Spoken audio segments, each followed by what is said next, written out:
What's going on, Knicks fans? We got some new Donovan Mitchell rumors to get to from Woj. But first, before I got in the studio today, I was listening to a video of Max Kellerman and my guy Alan Hahn talk about the latest Donovan Mitchell stuff. And it just reminded me how much I actually hate Max Kellerman. He used to be a real one. He used to be a New York Knicks fan, but he turned in his Knicks fandom card and became a fan of the Los Angeles Lakers. He's a faker. He's not a real one. So if you hate Max Kellerman, I want you to type F Max in the comments right now.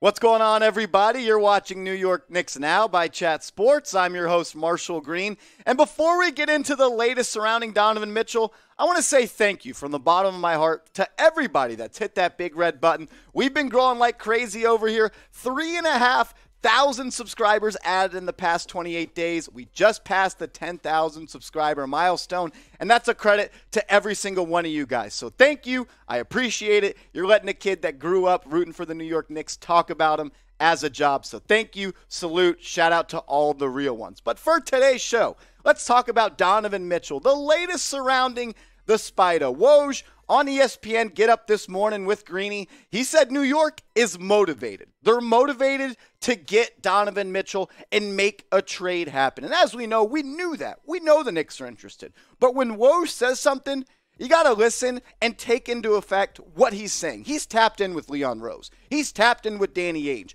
Who is making him push this narrative? I don't know, but this sounds like it's coming from the New York Knicks side. This was his full quote, and we've got a couple of quotes to show you throughout the show, but this is what he said on ESPN Get Up this morning. He said, Utah and New York talked last week, and I think the Jazz got a sense of what New York might be willing to do. It's not just one particular deal. I think there are options. It's almost like a sliding scale, that the more players you put in a deal, the less draft picks you want to give up. The more draft assets you put in a deal, you want to put less players in it. If you're the Jazz, I want the players, I want the picks. That's where it starts. And we knew this. It always sounded like Leon Rose presented multiple trade packages to Danny Ainge and the Utah Jazz. And I'm going to be honest, I'm rolling with the F them picks mindset because I want to keep the kids. I want to hold on to two of the three of Quentin Grimes and Emmanuel Quickley and Obi Toppin. I want to hold on to two of those three guys. If you want to trade two of them, you're going to have to include less picks. But I'm not in that camp. Give up one of those guys, give up the picks, keep the kids, dump the picks. That's the mindset I'm rolling with. Because if you add Donovan Mitchell to this team, you still want to have depth. You still want to have either an Obi Toppin, Emmanuel Quickley, or a Quentin Grimes. I'd love to keep two of those guys. It sounds like the Jazz are leaning towards adding more draft capital. They don't want to win games next year. They're tanking. They want to add future assets to build down the line. Before we talk more about what Woj had to say, he had some more interesting quotes. I want to ask you guys this question. If you had to pick a trade package, whether it was more pick focused, where there was more picks going, and you got to keep, let's say, two of the big three, and Grimes, Quickley, and Toppin, type P for your trade package would be more pick focused, or if you're rolling with more kid focused, you can go down and type K for kid, meaning you give up two of the kids and less picks. I'm very interested to see where you guys stand on this. Sound off. Type P for pick focus or K for kid focused.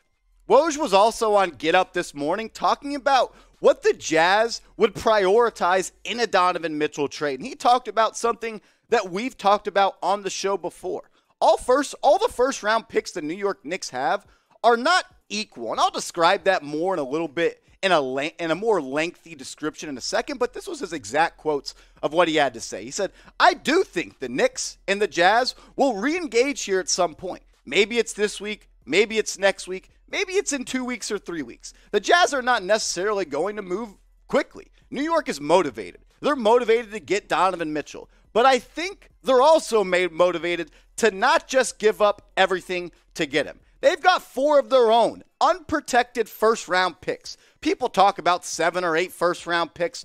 A lot of those picks are conditional protected picks. The Jazz certainly don't value those the way they do the New York Knicks unprotected first-round picks. And that makes some sense because the Knicks picks are much better assets. They're unprotected. And as we know, some Knicks unprotected picks have not gone so well in trade discussions before. But I want everyone to understand exactly what Woj was saying.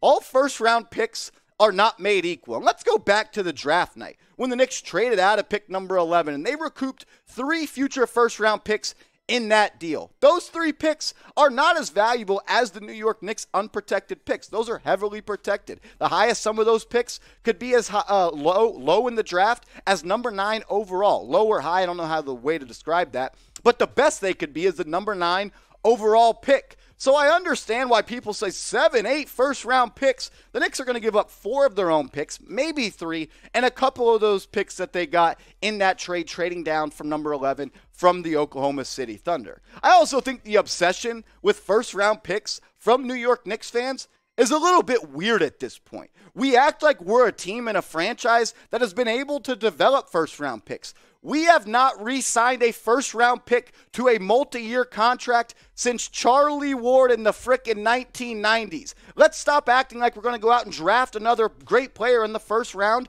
and re-sign him. RJ Barrett will break that spell and that curse in a couple of days and weeks. But let's not act like we're going to be able to go out and get someone better than Donovan Mitchell, because it has not happened since the New York Knicks have drafted Patrick Ewing. That was the last great player that they've drafted. I don't really get all this obsession with wanting to keep multiple first-round picks. If you can land a 25-year-old superstar that's been to the playoffs, won multiple playoff series, and already been a 3-time All-Star, you pull that trigger, you move on, and you build around the players you have on this roster. I want to ask you this question, though, before we get into any more length about this discussion. What's the number of first-round picks you would trade for Donovan Mitchell? We have 8 we can trade, 4 of our own, 4 from other teams. I want to hear from you. The number of first-round picks you would trade for Donovan Mitchell. When it comes to a trade with Leon Rose, Danny Ainge, the Knicks, and the Jazz, in my opinion, the Knicks have all the leverage. Because as it's gone down, the Knicks have submitted an offer, the Jazz counter-offered, and the Knicks counter-offered. But we know that the Jazz are not going to make a trade without getting back in touch with the New York Knicks. Because what the Jazz want, the Knicks have. That's young, valuable assets and players that are cheap, as well as multiple first-round picks. That's the way the Jazz want to rebuild. They want to bottom out this year. They don't want to win a lot of games, and they want to add future draft capital. And also, I thought this tweet from Trey Rodriguez, who covers the New York Knicks, he said this: Donovan Mitchell has a 15% trade kicker bonus in place, and sources close to his camp believe he may be willing to waive his trade kicker if it helps smooth out the process. The trade kicker is paid out by the team trading the player, not the team receiving the player. So what does that mean? If he gets traded, the Jazz would have to add 15% to his salary, and he's willing to waive that. He's done everything at this point, he being Donovan Mitchell. He just hasn't not requested a trade. He's done everything but that. We know he wants out. If he's willing to forego 15% of the $30 million he's due this year to make a move happen to go to the New York Knicks, he's telling you he wants out. And that's because the Jazz, they are tanking. They are not willing to build or a quick rebuild around Donovan Mitchell. They may have said that a couple of weeks ago, but we debunked that on this channel. And then Woj, he followed suit after that. The ball at this point is in the New York Knicks court. If Leon Rose truly wants to make a trade happen where Donovan Mitchell goes from Salt Lake City to Madison Square Garden and, wants to be a New York Knick and he wants that to happen, he can make it happen. He has 8 tradable first-round picks. He has young players that the Utah Jazz want. It's just a matter of smoothing out and ironing out the details. You don't want to give up everything you got in the chest. That's what Woj said this morning, and the Knicks have been reluctant to do that. That's smart. That's what smart organizations do. They don't jump at the bit to make the first trade happen on the first proposal. The Knicks, they have time on their side. The Jazz, they do not, and we'll talk about that in a second. But will Donovan Mitchell be a Knick this season? I want you guys to predict it right now in the comment section. Do you actually think, not want, do you think a trade will happen? Type Y for yes, type N for no.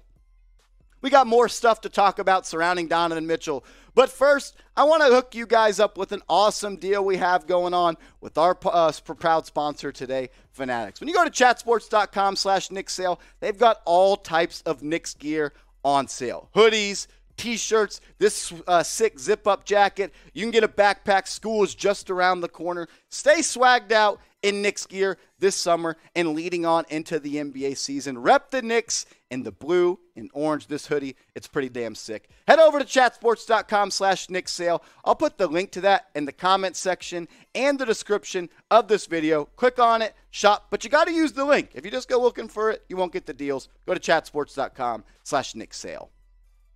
Last thing I want to talk about on today's show is, can we stop acting like Donovan Mitchell isn't elite, like he's not a great player, like he's not someone the Knicks should go after? I saw on Twitter today that Kendrick Perkins says you can't build around Donovan Mitchell. And I get that on the surface because he's not necessarily a number one. But this is someone, ever since he came into the NBA, has been one of the bright spots in the NBA. This is someone that at a nightly basis is going to get you 25 points per night. He's going to give you 5 assists, shoot about 44 to 45% from the field, and 37 to 38% from three. He's a bona fide scorer. He is a walking bucket. He can get you 30 any single night. And I want to say this. Is Donovan Mitchell a number one? Can he be the face of the franchise that's going to win you a championship in an NBA Finals?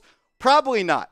But he is a damn good basketball player, and the Knicks have not had many of those guys, especially at the guard spot, in a really long time. And I don't think this is a hyperbolic statement.